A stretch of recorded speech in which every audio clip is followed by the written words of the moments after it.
Hey everyone, and welcome to this explainer brought to you by Forge College. If you caught our last lesson, you've already got your head wrapped around capstone design constraints, right? You know, the theoretical boundaries.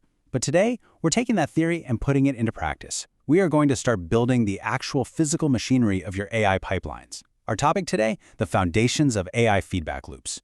We're talking about the exact gears and levers that make AI not just useful, but safe and reliable when you're writing code so it doesn't, accidentally nuke your high-stakes Web3 and Solana projects. Let's get into it. Okay, let's dive into this. Here's the blueprint for today. We'll kick things off with the software assembly line, move into signals and decisions, introduce what we call the synthetic reviewer, map out a full pull request journey, and then wrap it all up with loop design. Section 1, the software assembly line. To really wrap our heads around what we're building here, I want you to picture something. Imagine an old-school, perfectly oiled conveyor belt on a busy factory floor. The raw materials coming down that line, those are your code changes. Now, a feedback loop is simply the system that grabs signals from your tests and reviews and ties them directly to concrete developer actions that improve that code. And why is this absolutely crucial? Because this loop is literally the safety net. It's what stops a hallucinating AI from confidently pushing a wildly flawed update to your on-chain program and completely ruining your weekend. Nobody wants that.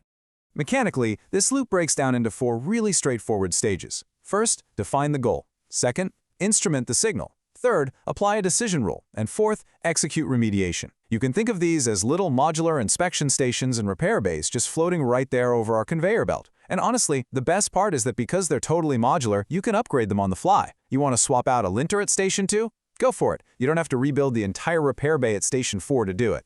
Section 2. Signals and decisions. So the big question is, how do we actually know if a piece of code needs to be rejected, passed on through, or sent straight to the repair bay? Well, this gets to the absolute heart of the challenge, the tension between 2 totally different types of signals.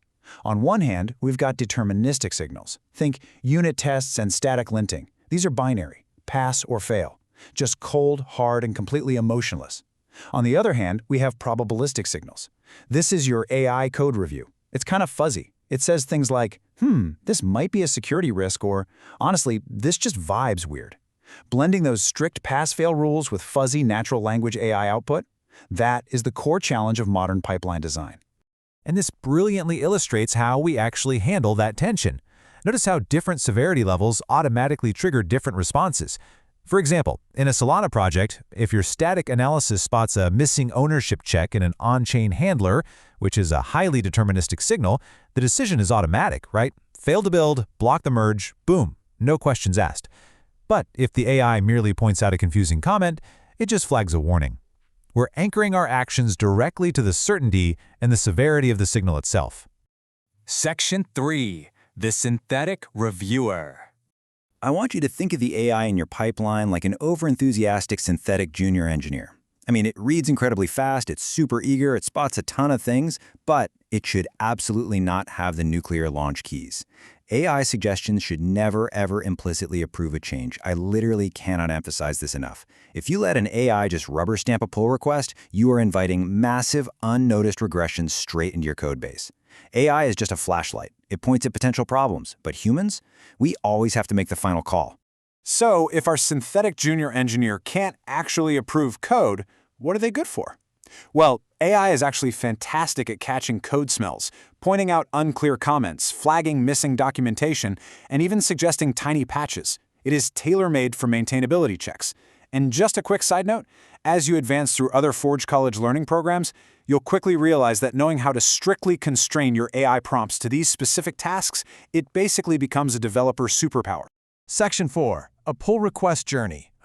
Let's apply all this theory to a real-world scenario. Imagine you're the developer. You are modifying a Solana on-chain handler, and you're dropping in a brand new RPC endpoint.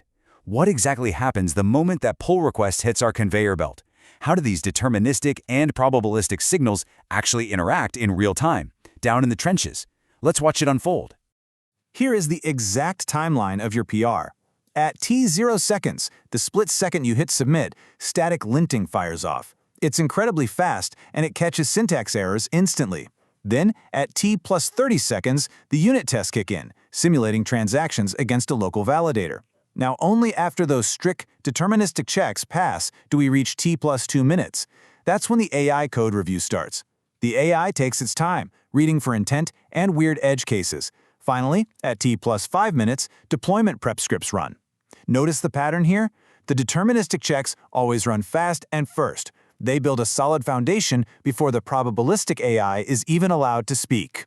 Section 5. Designing your feedback loop. Let's move to Kubioli and see how this builds in reality. Because, it's one thing to understand the timeline, it's a whole other beast to architect it from scratch. Designing a working, predictable, and auditable AI-enabled pipeline requires 3 concrete artifacts. First up, you have to build a signal catalog, basically a master list of everything you can observe, like test failures or runtime alerts. Second, you create a decision table. That's a matrix that maps those specific signals to specific actions. And third, you define an action playbook, which lists the exact, step-by-step remediation procedures to take when a particular signal fires. Now, when you're feeding AI into this system, there is one non-negotiable rule. So the crucial point is your AI must output structured machine-parsable JSON. If your AI just spits out a friendly conversational paragraph, your CI/CD automation is going to absolutely choke on it. By forcing the AI to return a specific finding ID, a severity level, and a suggested patch as formatted data, well, your decision table can actually parse it automatically and trigger the right action in the playbook. Once your loop is up and humming along, you need a feedback ledger to actually measure its success. And honestly, there are exactly 2 metrics that truly matter here. First is mean time to remediation, or MTTR. Basically, how fast are those blocked PRs getting fixed? And second is AI precision percentage, meaning how often do the AI's suggestions actually lead to accepted code changes. If that precision metric is low, it means your AI is acting like that noisy, distracting junior engineer we talked about earlier, and you really need to tighten up your prompts. As we wrap up today's explainer, I want to leave you with a quick question to ponder. What signals are you already collecting in your repository right now, without even realizing it? Maybe some lint rules, a few flaky tests? Think about that, because that right there is your homework for our next lesson, where we are going to dive deep into metrics.